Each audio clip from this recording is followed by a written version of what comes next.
Hello students, CG शिक्षा app में आपका स्वागत है। आज हम पढ़ने वाले हैं विज्ञान कक्षा 9वीं अध्याय 8 रासायनिक आबंध, है ना। इससे पहले हमने देख लिया था कि रासायनिक आबंध क्या होते हैं, कितने प्रकार के होते हैं, और हम क्या पढ़ रहे थे, आयनिक बंध पढ़ रहे थे, है ना। तो आयनिक बंध में हम मोस्टली क्या करते हैं, जो तत्व होता है या तो फिर अपना क्या करता है, इलेक्ट्रॉन को त्यागता है या ग्रहण करता है ताकि वो क्या कर सके, बंध को बना सके, है ना। तो उसके हमने एक एग्जांपल देखे थे। चलिए कुछ और एग्जांपल्स यहाँ पर हमने देखेंगे, ठीक है। आगे हमने लूज स्ट्रक्चर भी क्लास क्या बोलते हैं पढ़ लिया था एटॉमिक स्ट्रक्चर में। अब हम क्या करेंगे, कुछ और क्या करते हैं, आयोनिक बंध का हम एग्जाम्पल देखते हैं। जैसे यहाँ पर क्या है आपका MgCl2, है ना। यहाँ पर क्या है MgCl2। Mg मतलब क्या होता है आपका मैग्नीशियम, और क्लोरीन मतलब क्या होता है आपका Cl2 मतलब कि यहाँ पर 2 क्लोरीन यहाँ पर दिया हुआ है। तो चलिए यहाँ पर देखते हैं, ठीक है।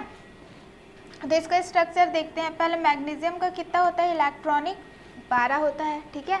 क्लोरीन का कितना होता है आपका 17। तो यहाँ पर कितना हो जाएगा, ये देखिए, है ना। ये क्या हो जाएगा आपका 2 8, ठीक है। यहाँ पर 2। तो यहाँ पर हम देख सकते हैं कि इसमें कितना है, 7 है, 2 है, और इसमें कितना है आपका 7 है। तो अब देखिए क्लोरीन को क्या चाहिए, 1 इलेक्ट्रॉन चाहिए रहेगा। अब इसको क्या करेगा, अगर वो 1 क्लोरीन मतलब कि 1 इलेक्ट्रॉन मैग्नीशियम क्या कर रहा है, इसको दे रहा है, तो 1 इलेक्ट्रॉन इसके पास अभी भी बच जा रहा है ना। अब वो 2 इलेक्ट्रॉनिक ले नहीं सकता क्योंकि वो 2 इलेक्ट्रॉनिक क्या बोलते हैं कक्षा में आएगा ही नहीं उसके। इसलिए हम क्या करते हैं, यहाँ पास आपने देखा होगा, इसलिए वो क्या है आपका MgCl2, ताकि वो क्या कर सके, जो 2 इलेक्ट्रॉन है बाहर कक्ष में मैग्नीशियम के, वो क्या करे, 1 क्लोरीन को क्या दे, अपना इलेक्ट्रॉन दे दे, ठीक है। तो मैग्नीशियम क्या होता है आपका, देखिए कुछ इस प्रकार से रहेगा, है ना। शुरू में आपका 2 रहेगा, फिर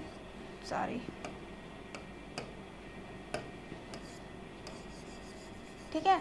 चलिए मैग्नीशियम का क्या रहेगा आपका, ये मैग्नीशियम है, तो शुरू में क्या रहेगा आपका 2 इलेक्ट्रॉन रहेगा, फिर उसके बाद कितना रहेगा 8 इलेक्ट्रॉन, ठीक है। फिर उसके बाद क्या है आपका 2 इलेक्ट्रॉन है, तो 2 इलेक्ट्रॉन को हम क्या करेंगे, एक इधर और एक इधर कर देते हैं।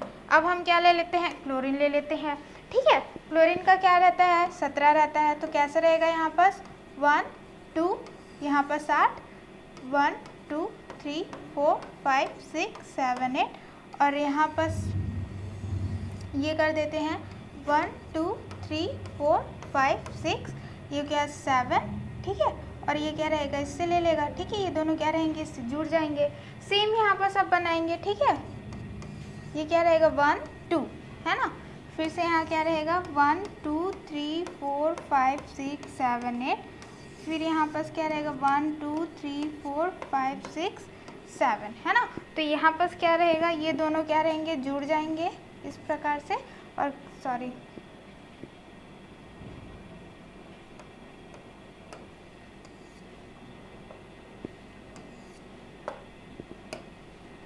ये है ना, ये वाला। अब ये क्या करेगा, यहाँ पर जो 1 इलेक्ट्रॉन है वो इसको दे देगा, ये इधर आ जाएगा, ठीक है। ये इलेक्ट्रॉन इसको दे देगा, ये इधर आ जाएगा, ठीक। अब यहाँ पर देखिए, हमने पहले भी पढ़ा था कि क्या बोलते हैं, मैग्नीशियम क्या कर रहा है, अपना 2 इलेक्ट्रॉन को दे रहा है। यानी कि यहाँ पर क्या था, 12 ठोक इलेक्ट्रॉन था, 12 ठोक यहाँ पर प्रोटॉन था। अब इसमें से 2 इलेक्ट्रॉन वो दे रहा है, इसका मतलब 2 प्रोटॉन ज़्यादा हो जा रहे हैं। तो 2 प्रोटॉन ज़्यादा हो जा रहे हैं, तो उसको शो करने के लिए हम क्या करेंगे, Mg2+ यहाँ पर शो करेंगे कि इसमें 2 इलेक्ट्रॉन क्या है आपका, जो प्रोटॉन आपका क्या है, ज़्यादा है।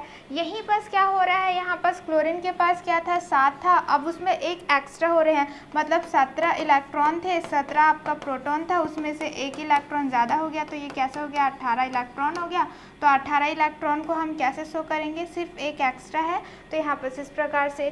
सेम यहाँ पर होगा, इसके पास भी 17 इलेक्ट्रॉन था, 17 आपके पास प्रोटॉन था, 1 इलेक्ट्रॉन यहाँ पास एक्स्ट्रा आ गया, तो कितना हो गया 18 इलेक्ट्रॉन, मतलब कि 1 इलेक्ट्रॉन ज़्यादा है। तो ये आप कैसे शो करेंगे, आप इसको ऐसे, ठीक है। तो इस प्रकार से आप देख सकते हैं कि मैग्नीशियम के पास 2 उसके बाएं कक्ष में एक्स्ट्रा इलेक्ट्रॉन था और क्लोरीन को क्या रहता है, एक एक चाहिए रहता है। तो यहाँ पर क्या हो गया, 2 क्लोरीन के तत्व यहाँ पर क्या बना रहे हैं, मैग्नीशियम से जुड़ के यौगिक बना रहे हैं। तो आई होप कि आपको MgCl2 मैग्नीशियम क्लोराइड का क्या होता है स्ट्रक्चर समझ में आ गया होगा। ठीक है, तो चलिए और क्या आपका था, फिर हम देखते हैं CaO है ना, जिसे हम क्या बोलते हैं, कैल्शियम ऑक्साइड बोलते हैं। तो कैल्शियम ऑक्साइड के लिए क्या रहेगा वो देखते हैं। तो कैल्शियम ऑक्साइड, कैल्शियम है ना, कैल्शियम का कितना होता है 20, तो उसका इलेक्ट्रॉनिक कॉन्फ़िगरेशन करेंगे तो कितना हो जाएगा 2882, ये हो जाएगा KLMN। और यहाँ पर आपका है ऑक्सीजन। ठीक है, तो ऑक्सीजन कितना रहता है 8 होता है, तो कितना हो गया 2 6। अब यहाँ पर ध्यान से देखिए कि क्या हो रहा है आपका, यहाँ पर क्या होगा 2 इलेक्ट्रॉन है ना, यहाँ पर बाएं कक्ष में इसको 6 इलेक्ट्रॉन दोगे तब जाके वो 8 होगा। यहाँ पर क्या है आपका 2 इलेक्ट्रॉन आप दोगे तो क्या हो जाएगा आपका 8 हो जाएगा। तो आप देख सकते हैं कि किसके लिए ज़्यादा इजी होगा इलेक्ट्रॉन को त्यागना और किसके लिए ज़्यादा इजी होगा इलेक्ट्रॉन को ग्रहण करना। तो यहाँ पर क्या करेगा, जो कैल्शियम है वो अपना 2 इलेक्ट्रॉन किसको दे देगा, ऑक्सीजन को दे देगा, और फिर वो क्या कर लेगा, ऑक्सीजन 2 इलेक्ट्रॉन को ग्रहण कर लेगा। तो इसका जो कुछ इस प्रकार से बनेगा। ठीक है, ये क्या हो जाएगा आपका 1 2 है ना, फिर 1 2 3 4 5 6 7 8, फिर यहाँ पर क्या है 1 2 3 4 5 6 7 8 एंड देन फिर एक और हो जाएगा। ठीक है, यहाँ पर क्या करते हैं 1 2। ठीक, फिर यहाँ पर हम क्या करेंगे, आपका ऑक्सीजन का करेंगे तो क्या हो जाएगा, ऑक्सीजन है ना 1 2 3 4 5 6 7 8 एंड देन यहाँ पर 1 2 3 4 5 6। तो ये वाला जो इलेक्ट्रॉन है ना, ये वाला दोनों इसमें आ जाएगा, ये वाला जो है दोनों इसमें आ जाएगा और क्या हो जाएगा यहाँ पर बन जाएगा। ठीक है, तो यहाँ पर क्या हो रहा है, कैल्शियम अपना 2 इलेक्ट्रॉन को ऑक्सीजन को दे रहा है, त्याग कर रहा है, और ऑक्सीजन क्या कर रहा है 2 इलेक्ट्रॉन को ग्रहण कर रहा है। तो फिर से इसमें हम देखेंगे कि कितना था 20 था, 2 घटा रहा है, मतलब 2 इलेक्ट्रॉन अगर ये घटा रहे हैं इसका मतलब 2 ठोक प्रोटॉन इसमें ज़्यादा है। तो उसको हम कैसे शो कर सकते हैं, इस प्रकार से शो कर सकते हैं। वैसे ही जब ऑक्सीजन है, ऑक्सीजन में 2 इलेक्ट्रॉन एक्स्ट्रा हो रहा है तो उसको हम ऐसे शो कर सकते हैं। ठीक है, तो यहाँ पर क्या हो गया, देख सकते हैं कि यहाँ पर ये 2 इलेक्ट्रॉन त्याग कर दिया है, यहाँ पर 2 इलेक्ट्रॉन वो क्या कर लिया है, ले लिया है। ठीक है, तो आई होप कि आपको कैल्शियम ऑक्साइड का भी जो स्ट्रक्चर है वो अच्छे से समझ में आ गया होगा। फिर हम किसका देखेंगे, आपका एल्यूमिनियम क्लोराइड का है ना। तो यहाँ पर क्या है, ये AlCl3 होगा। ठीक, तो चलिए इसका स्ट्रक्चर देखते हैं। तो इसका स्ट्रक्चर कैसे रहेगा, ये AlCl3 है ना। तो एल्यूमिनियम का कितना रहता है आपका 13 रहता है, तो इसका कीजिए 2 8 एंड 3।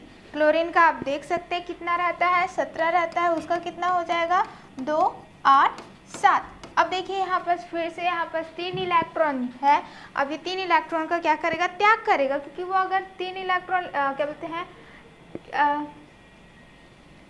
5 इलेक्ट्रॉन लेना पड़ेगा इसको अपना ऑक्टेट है ना, बाह्यतम कक्ष को फुलफिल करने के लिए 5 लेना पड़ेगा, और इसको कितना चाहिए, सिर्फ 1 चाहिए। तो ज़्यादा इजी किसके लिए रहेगा, क्लोरीन के लिए रहेगा कि वो अपना 1 इलेक्ट्रॉन दे दे।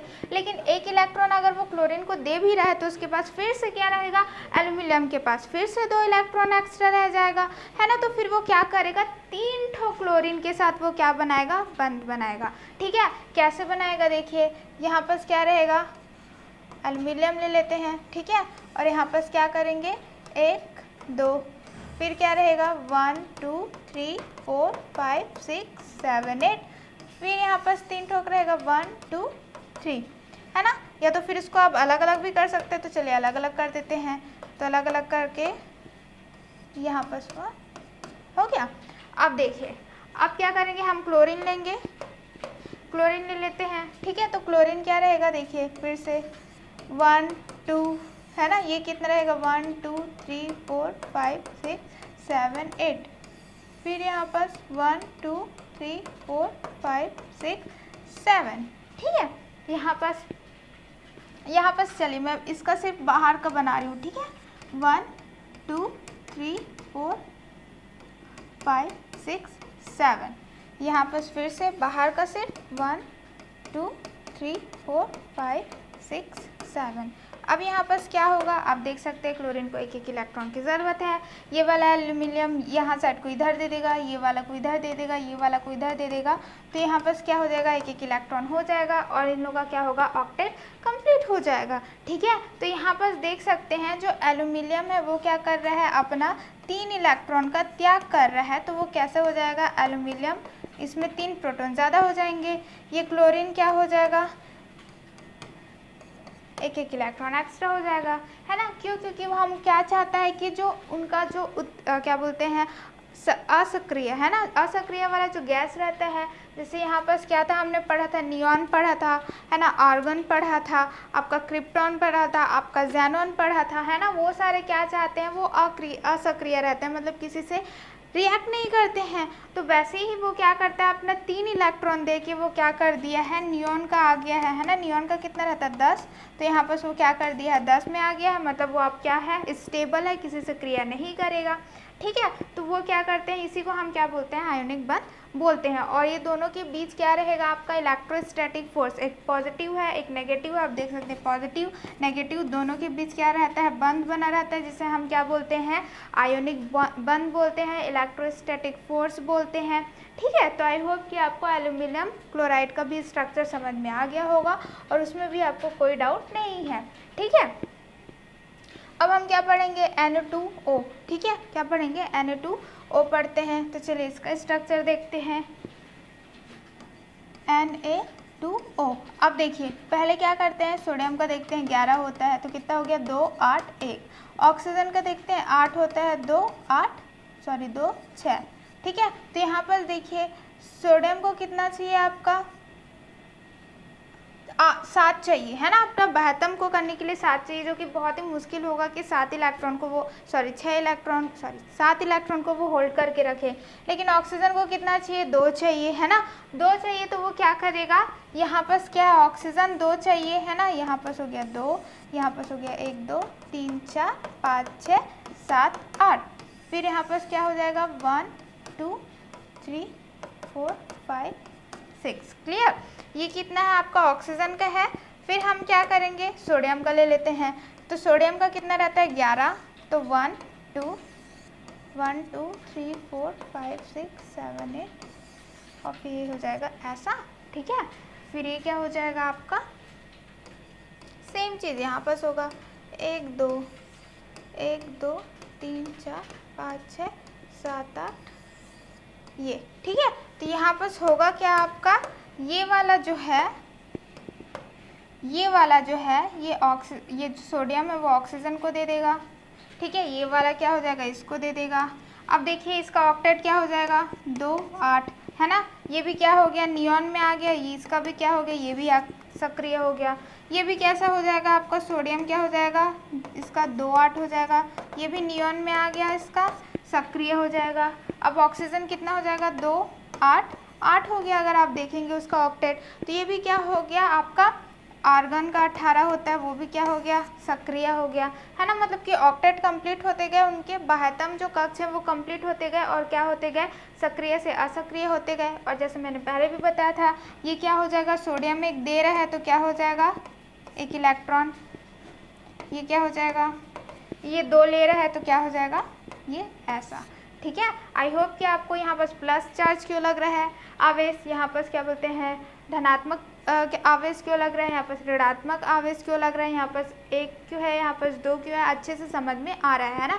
कितना त्याग रहा है, जितना त्यागता है उतना में क्या करते हैं, उतना पॉजिटिव लग जाता है, सिंपल सा, है ना। इसने 1 इलेक्ट्रॉन त्यागा तो 1, अगर 2 इलेक्ट्रॉन त्यागता, जैसे कैल्शियम ने 2 इलेक्ट्रॉन, है ना, तो यहाँ पर क्या हो गया था 2 इलेक्ट्रॉन, है ना। जितना वो त्यागेगा उतना ही आपको क्या करना है, धनात्मक उसमें क्या करना है, आवेश लगाना है, और जितना वो ग्रहण करेगा उतना क्या करना है, ऋणात्मक आवेश लगा देना है। जैसे किया है यहाँ पर 2 इलेक्ट्रॉन उसने ग्रहण किया था, तो 2 इलेक्ट्रॉन का क्या हो गया, ऋणात्मक आवेश हमने यहाँ पर लगा दिया था। तो आई होप कि आपको ये भी अच्छे से समझ में आ गया होगा। यहाँ पर क्या बोलते हैं, जो आवेश है वो कैसे है, वो कैसे करना है वो समझ में आ गया होगा, और ये स्ट्रक्चर अच्छे से आपको समझ में आ गया होगा, और इसमें कोई भी डाउट आपको नहीं है। ठीक है, यहाँ पर क्या हो गया, आयोनिक बंध यहाँ पर कंप्लीट हो जाता है। तो इससे सिंपल से क्या है, वो क्या कर रहे हैं, इलेक्ट्रॉन को त्याग कर रहे हैं, इलेक्ट्रॉन को ग्रहण कर रहा है, ताकि उसका जो बाह्यतम कक्ष है, उसका जो ऑक्टेट है कक्ष जो है वो कंप्लीट हो जाए, वो क्या हो जाए, जो उससे मिलता जुलता है। जैसे यहाँ पर नियॉन था, है ना, नियॉन का होता है 10, आर्गन का होता है 18। मोस्टली आपको इतना दूर तक के याद रखना है। और इसी का क्या करना है, बाह्यतम कक्ष अगर ऐसा रहा है ना 2 8 2 8 8, तो ये क्या हो जाता है, असक्रिय हो जाता है और वो किसी से रिएक्ट नहीं करता है। ठीक है, तो आई होप कि आपको आयोनिक बंध अच्छे से समझ में आ गया होगा और उसमें कोई डाउट नहीं है। तो अब हमारा जो नेक्स्ट है वो है संयोजकता, जिसे हम क्या कहते हैं, वैलेंसी कहते हैं। ठीक है, आखिर में संयोजकता होता क्या, हमने देखा था कि जितने इलेक्ट्रॉन वो क्या कर रहा है, त्याग रहा है, ग्रहण कर रहा है, उसी को हम लोग क्या कर देते थे, संयोजकता बता देते थे। जैसे कि क्या है आपका क्लोरीन, है ना, जैसे यहाँ पर क्या था, क्लोरीन 17 था, तो यहाँ पर 2 8 7। ठीक है, तो यहाँ पर क्या हो रहा है, इसको कंप्लीट करने के लिए एक की ज़रूरत है ना, एक इलेक्ट्रॉन की ज़रूरत होती थी, 8 हो जाती थी, तो हम इसका क्या संयोजकता क्या बोलते थे, 1 है।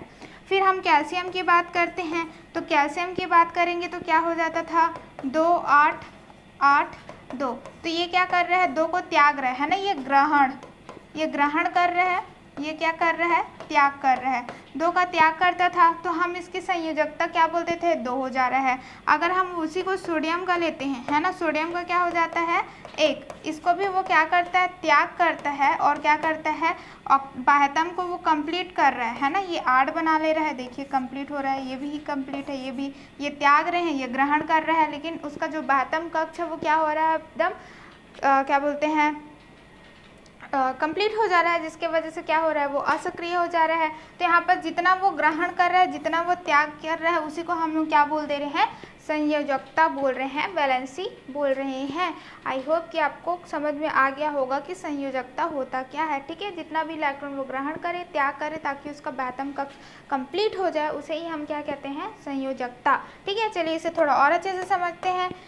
हमें यह बताती है ना, जो संयोजकता है वो हमें बताती है कि किसी तत्व का परमाणु अक्रिय गैस विन्यास प्राप्त करने के लिए कितने इलेक्ट्रॉन को ग्रहण करेगा अथवा त्याग करेगा। जैसे मैंने यहाँ पर समझाया कि सक्रिय गैस का जो है, यहाँ पर देखिए ये कितना हो जा रहा है, नियॉन के जैसे 10 बन जा रहा है, ये कितना हो जा रहा है, आर्गन की तरह 18 बन जा रहा है, ये भी क्या हो रहा है, नियॉन की तरह 10 बन जा रहा है ना। तो यहाँ पर सब देख सकते हैं कि वो क्या हो जा रहा है, असक्रिय हो जा रहा है, ये ग्रहण करके, ये क्या करके, त्याग करके, सॉरी ये आर्गन बनेगा ना 18। ठीक है, तो यहाँ पर क्या हो रहा है, कितना वो त्याग कर रहा है, कितना ग्रहण कर रहा है, ताकि उसके आसपास का जो गैस है उससे वो कंप्लीट हो जाए। ठीक है, इस प्रकार हम देखते हैं कि तत्व के परमाणु संयोजी कक्ष में इलेक्ट्रॉन त्याग कर और कुछ परमाणु इलेक्ट्रॉन ग्रहण कर अष्टक पूरा करते हैं। जैसे यहाँ पर अष्टक को वो पूरा कर रहे हैं, या त्याग कर रहे हैं, या ग्रहण कर रहे हैं। हम धातुओं और अधातुओं को रासायनिक आबंध उनके भौतिक गुणों के आधार पर पहचानते हैं,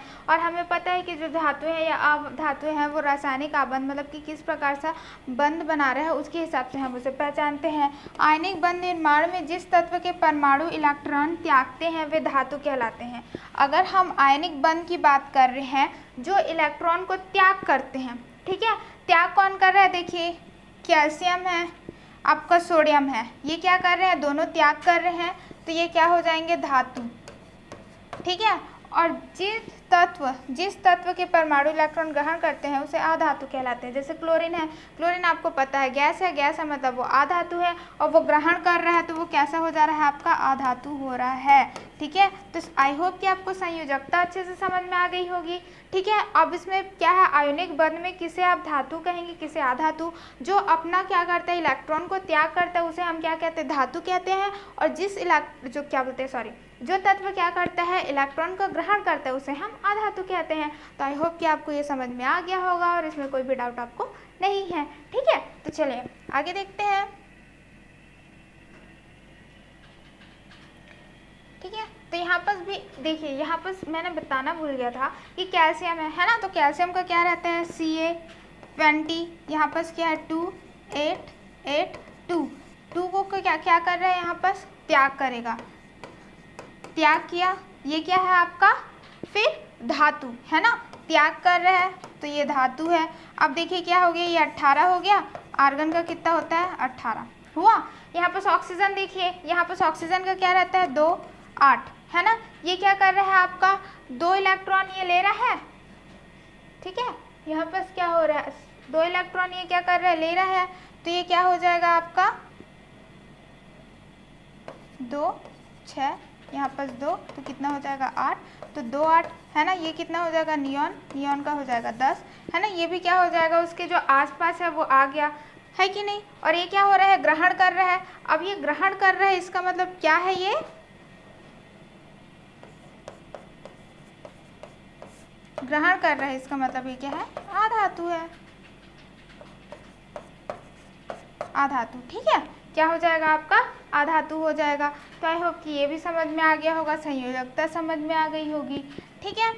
तो चलिए अब हम क्या करते हैं, जितने भी टॉपिक हमने पढ़े हैं, आयोनिक बंध क्या होता है, संयोजकता क्या होता है, लुईस स्ट्रक्चर क्या होता है, कैसे उसका स्ट्रक्चर बनता है, तो उससे रिलेटेड क्या है यहाँ पर कुछ प्रश्न दिए गए हैं जिसे हम क्या करेंगे सॉल्व करेंगे, ठीक है। तो सबसे पहले ये है पोटेशियम तथा क्लोरीन की परमाणु संख्या क्रमशः 19 तथा 17 है, ठीक है। पोटेशियम की कितनी होती है 19 और कैल्शियम की क्लोरीन की कितनी होती है 17। तो इनके इलेक्ट्रॉनिक विन्यास लिखिए, ठीक है। तो पहले हम क्या करेंगे पोटेशियम का लिखते हैं, तो 2 8 8 1।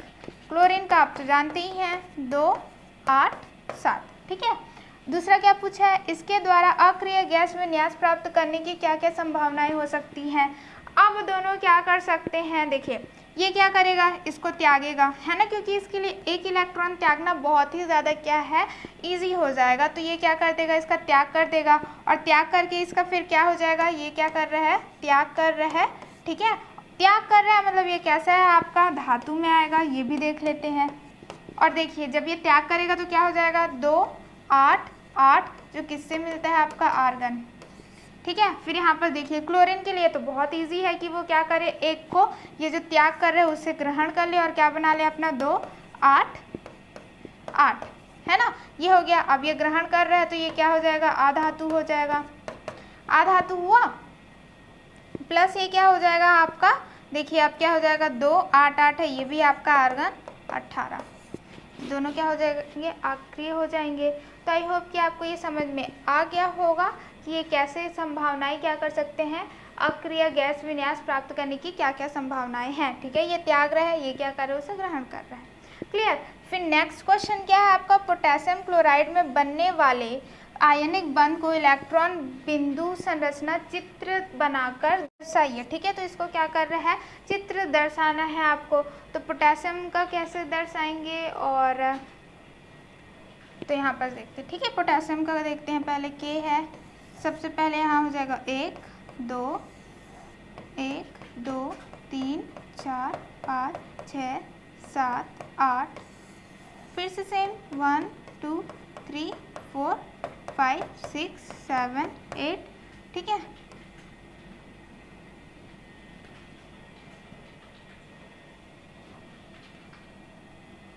और यहाँ पर क्या हो जाएगा आपका, ये हो जाएगा, ठीक है।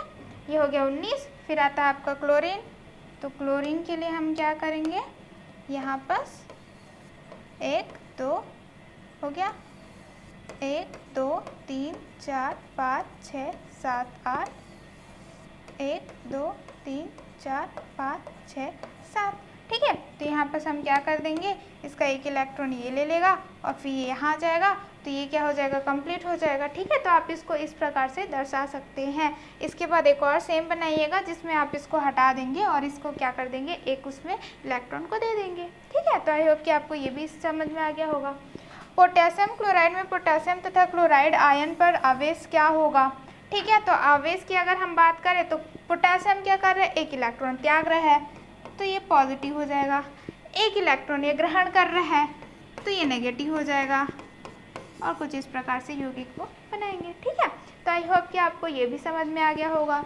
तो चलिए क्या करते हैं नेक्स्ट क्वेश्चन सॉल्व करते हैं। नेक्स्ट क्वेश्चन है आपका, लिथियम की परमाणु संख्या 3 तथा फ्लोरीन की परमाणु संख्या 9 है, इनके बीच बनने वाले बंध को इलेक्ट्रॉन बिंदु संरचना चित्र द्वारा प्रदर्शित कीजिए। तो लिथियम का 3 है, ठीक है, और फ्लोरीन का कितना है 9। तो यहाँ पर हम क्या करते हैं लिथियम का लिख लेते हैं, चलिए लिथियम का रहता है 3 2 1, ठीक है। फिर हम देखते हैं क्या फ्लोरीन, फ्लोरीन का कितना होता है 9 2 8 सॉरी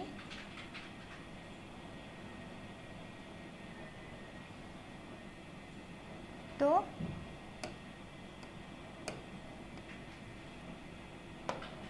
कितना हो जाएगा आपका 7, ठीक है, ये हो जाएगा।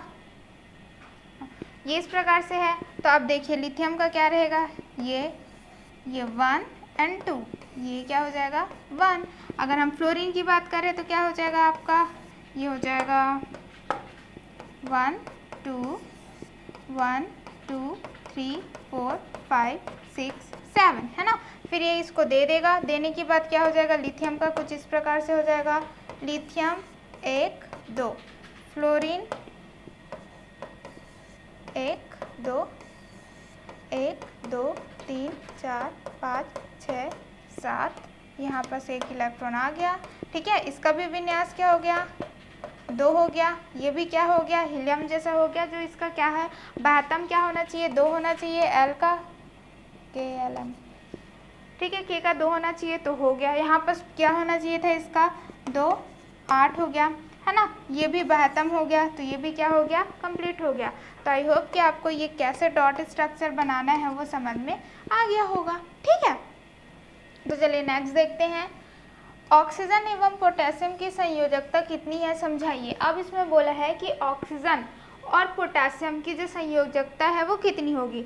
तो हम पहले देखेंगे ऑक्सीजन की, तो ऑक्सीजन का देखते हैं, ठीक है। ऑक्सीजन होता है 8, तो ये क्या हो जाएगा 2, ये हो जाएगा 6। इसको कितनी चाहिए 2 इलेक्ट्रॉन, अगर उसको मिलता है तो वो क्या हो जाएगा उसका ऑक्टेट जो उसका बाह्यतम कक्ष है वो कंप्लीट हो जाएगा। तो यहाँ पर क्या हो जाएगा 2 ग्रहण करेगा, तो 2 ग्रहण करेगा तो उसकी संयोजकता कितनी हो जाएगी 2 हो जाएगी। फिर इसमें बोला क्या है आपका पोटेशियम, है ना। तो पोटेशियम का कितना होता है आपका 19, तो क्या हो गया 2 8 8 1। अगर वो एक आराम से त्याग कर सकता है ना, 7 लेने की जगह वो एक आराम से त्याग कर सकता है ना। तो एक इलेक्ट्रॉन वो त्याग कर रहा है तो उसकी संयोजकता कितनी हो जाएगी आपकी 1 हो जाएगी, क्योंकि वो एक क्या कर रहा है त्याग कर रहा है। तो आई होप कि आपको ये भी क्वेश्चन अच्छे से समझ में आ गया होगा। नेक्स्ट, एक तत्व के m कक्ष में इलेक्ट्रॉन की संख्या 7 है, ठीक है। तो यहाँ पर देखते हैं कि एक तत्व के m कक्ष में इलेक्ट्रॉन की संख्या 7। तो यहाँ पर क्या बोल रहा है हमको KLM पता है, m में कितना बोला है यहाँ पर 7 बोला है, तो ये तो पूरा क्या हो गया कंप्लीट हो गया, ठीक है। तथा उसकी संयोजकता 1 है। अब उसको क्या बोला गया है सिर्फ एक इलेक्ट्रॉन की उसको ज़रूरत है ना, ताकि वो अपने क्या कर सकते हैं जो उसकी वैलेंसी है वो 1 है। तो उसे बनाने वाले आयन का इलेक्ट्रॉनिक विन्यास क्या होगा, ठीक है। तो उससे बनने वाले क्या हो जाएगा, तो देखिए ये क्या है आपका 2 8 7 कितना हो जाता है 17 हो गया। 17 किसका होता है क्लोरीन का होता है, प्लस उसका अगर हम लोग एक और दे देंगे तो क्या हो जाएगा 2 8 8, है ना संयोजकता। और फिर क्या हो जाएगा आपका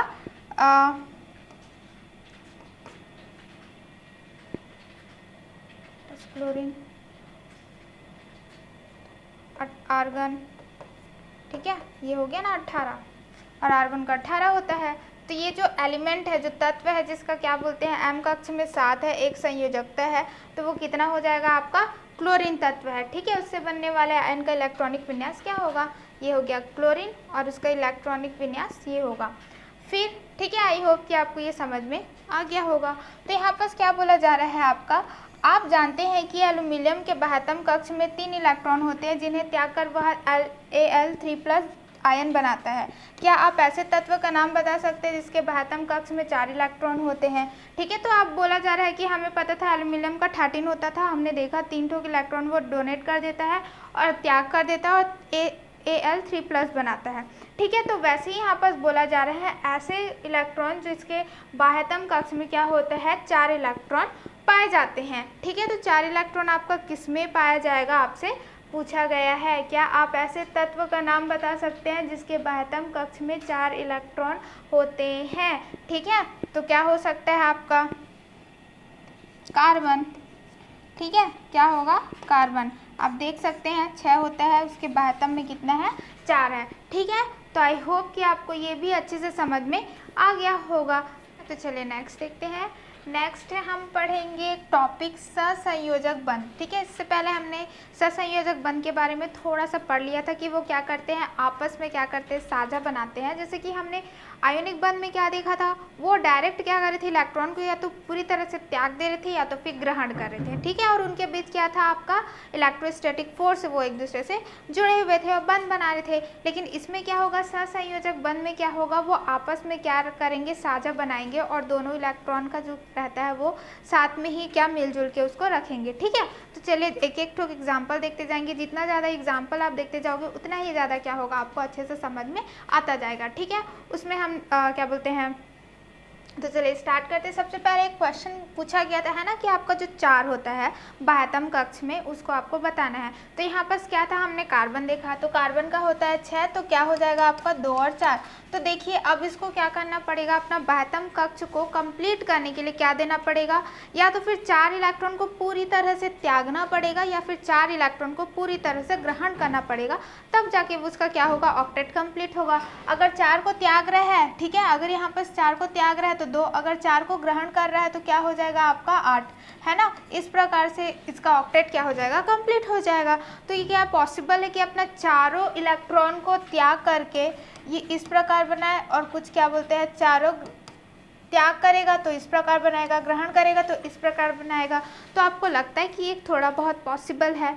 ठीक है, पॉसिबल है कि नहीं है, कितना है। ठीक है, तो यहाँ पर क्या होता है, ये जो आयोनिक बंध है वैसे क्या हो जाता है, थोड़ा सा डिफिकल्ट हो जाता है। तो उससे जगह में हम क्या पढ़ रहे हैं, सहसंयोजक की वो क्या करेगा, दूसरे तत्व से क्या करेगा, अपने इलेक्ट्रॉन को साझा बनाएगा, मतलब शेयर करेगा, है ना ही उससे पूरा अपना इलेक्ट्रॉन को दान करेगा, ना ही वो क्या करेगा, पूरी तरह क्या करेगा, दूसरे इलेक्ट्रॉन को ग्रहण करेगा। वो क्या करेगा, दोनों आपस में मिलजुल के क्या करेंगे, एक दूसरे के इलेक्ट्रॉन को क्या करेंगे, शेयर करेंगे, और क्या बोलेंगे, पूरा ऑक्टेट को अपना कंप्लीट करते हैं। ठीक है, तो एग्जांपल से समझते हैं। तो सबसे पहले एग्जांपल हम देखेंगे क्या, CCl4 क्या बोलते हैं, कार्बन टेट्रा क्लोराइड जिसे बोलते हैं। फिर हम देखेंगे क्या, CH4 जिसे हम बोलते हैं मीथेन। ठीक है, तो चलिए देखते हैं कि वो कैसे सहसंयोजक बंध बनाते हैं। तो हम सबसे पहले क्या देखेंगे, CCl4, है ना, कार्बन टेट्रा क्लोराइड। ठीक, तो यहाँ पर हम देखते हैं कि कार्बन का कितना होता है 6, तो 2 4 हो गया। क्लोरीन का आपको पता ही है कितना होता है 17, तो कितना हो जाएगा 2 8 7। अब आप देखिए कि इसको चाहिए 4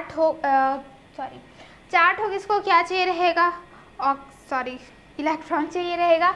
इसको कितना चाहिए रहेगा, 1 इलेक्ट्रॉन चाहिए रहेगा। तो अब वो 1 इलेक्ट्रॉन कैसे उसको दे, और ये क्या बोलते हैं 4 इलेक्ट्रॉन कैसे उससे ले। अगर 4 इलेक्ट्रॉन वो ले रहा है तो उसमें कितना बन जाएगा 3। तो वो क्या हो रहा है, आपका जो ऑक्टेट कंप्लीट ही नहीं हो रहा है ना। तो इसके लिए उन लोग क्या करेंगे, अपना इलेक्ट्रॉन देंगे, क्या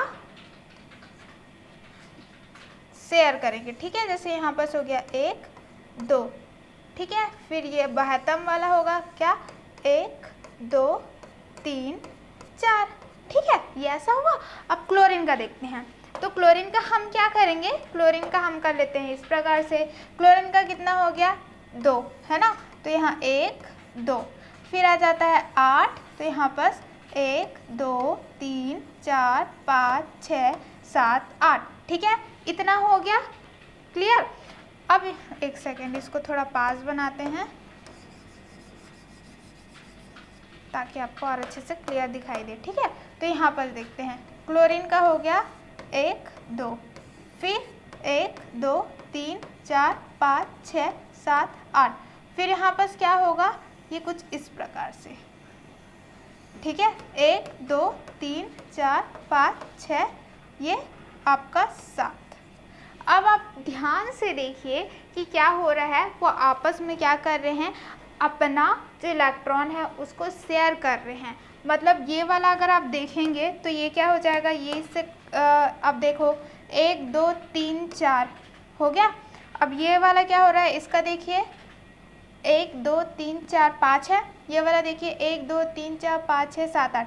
तो अगर ये वाला क्लोरीन को देखेंगे तो क्या हो जा रहा है, वो कंप्लीट हो जा रहा है। इसका क्या हो जा रहा है 2 8 8 हो जा रहा है, 72 कक्ष इसका क्या हो जा रहा है, कंप्लीट हो जा रहा है। वही चीज़ हम यहाँ करते हैं, ठीक है। हम ये आपका K और L को नहीं लिख रहे हैं, सिर्फ किसको लिखेंगे, M को लिखेंगे। तो क्या हो जाएगा यहाँ पास, ये क्लोरीन है, ठीक है। यहाँ पास देखिए ये भी अपना शेयर किया, 1 2 3 4 5 6 7 8 ऑक्टेट, ये भी कंप्लीट हो गया, ठीक है। फिर से इसमें देखते हैं, ये देखिए ये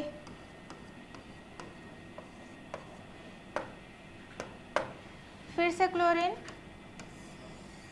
1 2 3 4 5 6 7। अब आप ध्यान से देखिएगा किसको, ये है ना। तो यहाँ पर देखिए कार्बन में कितना होना चाहिए, यहाँ पर 4 और ले लोगे तो 8 हो जाएगा, ठीक है। तो देखिए यहाँ पर करिए 1 2 3 4 5 6 7 8। तो क्लोरीन कार्बन का हो गया कंप्लीट 72 कक्ष। अब इसका भी काउंट करिए, ये अगर इसके साथ कर रहा है तो ये भी क्या हो जाएगा आपका 2 8 8, ये 2 8 8, ये भी 2 8 8। तो आप देख सकते हैं जो ये वाला इलेक्ट्रॉन है ना, ये जो कार्बन है इसका इलेक्ट्रॉन ये और इसका इलेक्ट्रॉन ये, इसका, ये दोनों क्या कर रहे हैं, आपस में साझा बना रहे हैं, अपने इलेक्ट्रॉन को शेयर कर रहे हैं, न त्याग कर रहे हैं न ग्रहण कर रहे हैं। उसे ही हम क्या कहते हैं, सहसंयोजक बंध बनाते हैं। और आप देख सकते हैं कि ये क्या है, सबका ऑक्टेट अब कंप्लीट हो गया है। हमने 4 क्लोरीन लिया है, चारों क्लोरीन का जो ऑक्टेट है वो पूरी तरह से कंप्लीट है। एक कार्बन लिया है और उसका जो 72 कक्ष है वो भी क्या है, पूरी तरह से कंप्लीट है ना। तो यहाँ पर क्या हो रहा है, इन लोग अपने आपस में साझा कर रहे हैं, ना किसी के पास ज़्यादा इलेक्ट्रॉन है ना किसी के पास कम इलेक्ट्रॉन है, आपस में बस वो क्या कर रहे हैं, इलेक्ट्रॉन को बांट रहे हैं, ठीक है। तो आई होप कि आपको ये एग्जाम्पल से अच्छे से समझ में आ गया होगा। चलिए एक और एग्जाम्पल देखते हैं, ठीक है। कौन सा एग्जाम्पल अब हम देखेंगे, ये वाला हो गया कंप्लीट। अब हम देखेंगे क्या, CH4, ठीक है। कौन सा देखेंगे, CH4 देखते हैं। CH4 जिसे हम बोलते हैं क्या, मीथेन, ठीक है। तो कार्बन का कितना होता है 6, तो यहाँ पर कर दीजिए 2 4, ठीक है। हाइड्रोजन का कितना होता है 1, तो यहाँ पर क्या हो जाएगा 1। अब उसको कितना चाहिए, एक और उसको इलेक्ट्रॉन मिल जाएगा तो उसका ऑक्टेट क्या हो जाएगा, कंप्लीट। इसका 4 इलेक्ट्रॉन हो जाएगा तो हो जाएगा कंप्लीट। तो यहाँ पर सब देख सकते हैं, इसीलिए हमने क्या किया, 4 हाइड्रोजन को लिया हुआ है, ठीक है। ये हो जाएगा आपका क्या, 1 2 है ना, 1 2 3 4। अब हाइड्रोजन का ले लीजिए, है ना। यहाँ पर हाइड्रोजन एक ही ठोक है, ये हो गया आपका 1, ठीक है। ये हो जाएगा 1, ये 1। अब ये देखिए हाइड्रोजन क्या कर रहा है, अपना जो इलेक्ट्रॉन है वो कार्बन से शेयर कर रहा है। तो शेयर करने की वजह से क्या हो जा रहा है, ये 2 इलेक्ट्रॉन, ये 2 इलेक्ट्रॉन, ये 2 इलेक्ट्रॉन, ये 2 इलेक्ट्रॉन। तो यहाँ पर इसका ऑक्टेट क्या हो जा रहा है, हाइड्रोजन का 2 2 कंप्लीट हो जा रहा है, ठीक है। अगर वही चीज़ हम क्या करते हैं, कार्बन का काउंट करते हैं, तो कार्बन का आप काउंट करेंगे तो देखिए इसका क्या हो जा रहा है, 1 2 3 4 5 6 7 8, है ना। तो इसका भी क्या हो जा रहा है 2 8, तो ये भी क्या हो जा रहा है, इसका भी ऑक्टेट हो जा रहा है कंप्लीट। हो रहा है कि नहीं हो रहा है। तो ये देखिए आपस में कैसे एक दूसरे से क्या कर रहे हैं, साझा कर रहे हैं, और साझा बना के फिर से क्या कर रहे हैं, बंध बना रहे हैं, ठीक है। इसे ही हम क्या कहते हैं, सहसंयोजक बंध। तो आई होप कि आपको ये भी जो एग्जाम्पल है वो समझ में आ गया होगा। अब हम देखेंगे क्या, ये थोड़ा सा अलग है, ठीक है। ये कौन सा है आपका, CO2, जिसे हम बोलते हैं क्या, कार्बन डाइऑक्साइड, ठीक है। क्या बोलते हैं हम, कार्बन डाइऑक्साइड बोलते हैं। अब यहाँ पर आप देखेंगे कि हम क्या बोलते हैं, यहाँ पर हम बात करेंगे बंध की, है ना। तो हमने जितना भी देखा था वो शायद मोस्टली आपका एक आपका क्या रहता है, जैसे हमने क्या देखा था, कार्बन क्लोराइड देखा था। आप उसको कुछ इस प्रकार से बना सकते हैं, ठीक है। इसका मतलब ये है, इसका एक इलेक्ट्रॉन, ठीक है, क्लोरीन का एक इलेक्ट्रॉन आपका क्या कर रहा है, कार्बन के इलेक्ट्रॉन से क्या कर रहा है आपका, कार्बन के इलेक्ट्रॉन से क्या कर रहा है, वो जुड़ा हुआ है, ठीक है। तो आप कुछ इस प्रकार से बना सकते हैं, ठीक। ये क्या है आपका एकल बंध है, मतलब कि सिर्फ एक ठोक क्या कर रहा है, बंध बना रहा है। लेकिन जब हम लोग सहसंयोजक बंध पढ़ते हैं तो उसमें एकल बंध, द्विबंध और क्या होता है आपका त्रिबंध, है ना। मतलब कि ये जो इसको बोलते हैं इंग्लिश में सिंगल बॉन्ड, द्विबंध को बोलते हैं डबल बॉन्ड, ठीक है। कुछ इस प्रकार का बंध रहता है उसे हम बोलते हैं ट्रिपल बॉन्ड, जिसे हम बोलते हैं त्रिय बंध। ठीक है, तो यहाँ पर चलिए इसे और अच्छे से देखते हैं। तो यहाँ पर जब हम कार्बन डाइऑक्साइड की बात करेंगे तो कार्बन डाइऑक्साइड में क्या रहता है आपका डबल, है ना, मतलब कि ये वाला बंध बनता है। कैसे बनता है चलिए देखते हैं। तो यहाँ पर क्या रहेगा आपका कार्बन, कार्बन का हो जाता है 6, ठीक है, 2 4 हो गया। अब ऑक्सीजन का कितना होता है 8 होता है, तो 8 कीजिए तो कितना हो जाएगा 2 और 6, है ना। तो उसमें 2 की ज़रूरत है उसको, इसमें उसको चाहिए है 4। तो यहाँ पर हम क्या करेंगे, देखिए कार्बन को बीच में रखते हैं, ये हो गया उसका 1 और 2। अब यहाँ पर 1 2 3 4, ठीक है, ऐसे भी हम कर सकते हैं। फिर हम लेंगे क्या ऑक्सीजन, ऑक्सीजन लेते हैं, ठीक है। तो यहाँ पर क्या हो जाएगा ऑक्सीजन का हो जाएगा 1 2, यहाँ पर ऐसे ले सकते हैं आप, ठीक है। ये क्या हो जाएगा 1 2 3 4 5 6, ऐसा है, ठीक है, ये हो गया। फिर यहाँ पर हम क्या कर सकते हैं आपका ये वाला ऑक्सीजन 1 2, इसे 1 2 3 4 5 6। अब यहाँ पर ध्यान से देखिएगा कि यहाँ पर क्या हो रहा है, कार्बन का क्या है आपका कितना चाहिए उसको आपका, सॉरी इसको थोड़ा सा और अच्छे से बनाते हैं, ठीक है, इसको और अच्छे से बनाते हैं।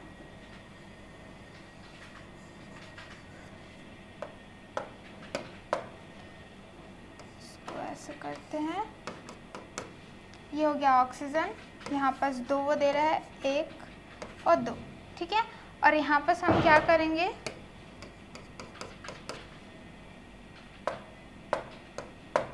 ये वाला इसको ऐसे करते हैं 1 2 3 4 5 6, ठीक है। यहाँ पर ऑक्सीजन 1 2 1 2 3 4 5 6, ठीक है, इस प्रकार से है। अब ये क्या करेगा, इसको इसमें अगर हम पास में करते तो ये क्या होता है, ये देखिए ये कुछ इस प्रकार का, ठीक है, इस प्रकार का वो करते, मतलब यहाँ पर इसका ये रहता किसका कार्बन का, और यहाँ पर रहता हमारे ऑक्सीजन का, ठीक है। तो अगर हम यहाँ पर ऐसे कर रहे हैं या फिर सिंपल सा अगर ज़्यादा डाउट हो रहा है तो हम इसे ऐसे कर सकते हैं, ये इस प्रकार से कर सकते हैं, है ना। तो यहाँ पर क्या हो जाएगा, अब काउंट करते हैं तो देखिए कितना हो जाएगा यहाँ पर कार्बन का 1 2 3 4 5 6 7 8। तो यहाँ पर क्या हो गया 2 8 कंप्लीट हो गया। अब ऑक्सीजन का देखिए 1 2 3 4 5 6 7 8, ये भी क्या हो गया आपका, ये हो गया 8। फिर यहाँ पर देखिए फिर से ऑक्सीजन का 1 2 3 4 5 6 7 8, है ना, ये भी हो गया। तो यहाँ पर आप देख सकते हैं कि दोनों क्या कर रहा है, अपने अपने 2 इलेक्ट्रॉन आपस में शेयर कर रहे हैं, है ना, और अपना ऑक्टेट को क्या कर रहे हैं, कंप्लीट कर रहे हैं। तो ये भी आपका कैसा है एग्जाम्पल है, सहसंयोजक बंध का है। लेकिन आप देख सकते हैं कि अगर यहाँ पर आप एक कर रहे हैं, यहाँ पर आप एक कर रहे हैं, तो आपका क्या है वो उसको बॉन्ड बनाने में क्या हो जाएगा, दिक्कत जाएगा। तो यहाँ पर वो 2 इलेक्ट्रॉन को शेयर कर रहे हैं और यहाँ पर क्या हो रहा है, डबल बॉन्ड बन रहा है, ठीक है, जिसे हम बोलते हैं द्विबंध बोलते हैं, ठीक है। तो ये आपको किस में देखने को मिलेगा, सहसंयोजक बंध में देखने को मिलेगा, आपको ये आयोनिक बंध में देखने को नहीं मिलेगा, ठीक है। तो आई होप कि आपको ये समझ में आ गया होगा। तो चलिए इसे थोड़ा और अच्छे से जानते हैं कि आखिर होता क्या है, ठीक है। अगर हम रासायनिक आबंध की बात करते हैं तो एकल और द्विबंध को 2 परमाणुओं के मध्य क्रमशः एक रेखा, ठीक है, अगर एकल बंध हो रहा है तो एक रेखा और 2 रेखाओं से द्वारा प्रदर्शित करते हैं। अगर ये 3 हो गया तो 3 रेखा से प्रदर्शित करते हैं, ठीक है। इतना तो आई होप कि आपको समझ में आ गया होगा और कोई भी डाउट नहीं है, ठीक है।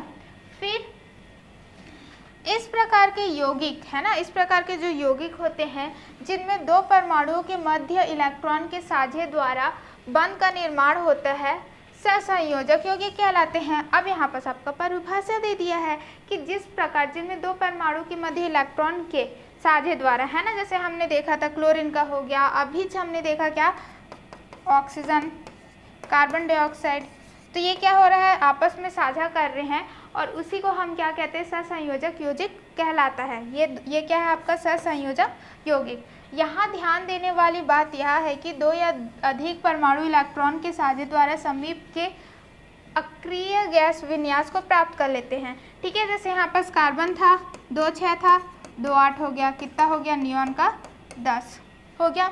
यहाँ पास क्या था 2 6 था, 2 उसको मिला, 2 8 हो गया, फिर से क्या हो गया, नियॉन। फिर ये सेम चीज़ है ना। तो यहाँ पास क्या बोल रहा है, साझे द्वारा समीप के अक्रिय गैस विन्यास को प्राप्त कर लेते हैं। इस प्रकार के परमाणु समूह को अणु कहते हैं और इसी को हम क्या कहते हैं, परमाणु अणु को हम क्या कहेंगे, अणु कहेंगे। और अतः सहसंयोजक यौगिक के अणु 2 या 2 से अधिक परमाणु से बने होते हैं। तो आप देख सकते हैं 2 या 2 से अधिक, ये हो गया 1 2 3 से बने हुए थे। हमने कार्बन टेट्राक्लोराइड देखा था, उसमें कितने हैं, 5 है ना। तो इस प्रकार से क्या हो सकता है आपका बनता है, किसमें, सहसंयोजक बंध में। एंड आई होप कि आपको इसमें भी कोई डाउट नहीं है। ठीक है।